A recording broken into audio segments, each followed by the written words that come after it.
Hello everyone. आज का हमारा टॉपिक है क्वाड्रेटिक इक्वेशंस और ये हम करेंगे विद ताबीर अकेडमी। सो आज हम डिस्कस करेंगे remainder theorem and remainder factor theorem. So basically remainder theorem कहता है कि if we have a polynomial fx of degree n is greater than equals to 1 and n is a non-negative integer which is divided by x minus a till no x term exists in the remainder, then f of a is simply the remainder. So इसकी example है कि if we have the polynomial x cube plus 4x square minus 2x plus 5 which is divided by x minus 1, in this case a is equals to 1, then simply by the remainder theorem f of 1 is equals to the remainder, and in this case that is 8.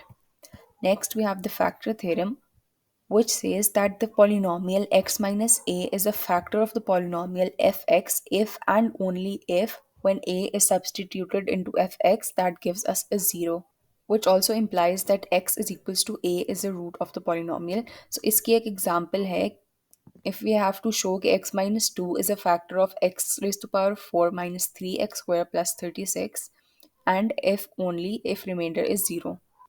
So in this case we have a is equals to 2. तो अगर हम 2 put करेंगे in fx, that gives us a 0. Hence we can say that x minus 2 is a factor of the equation.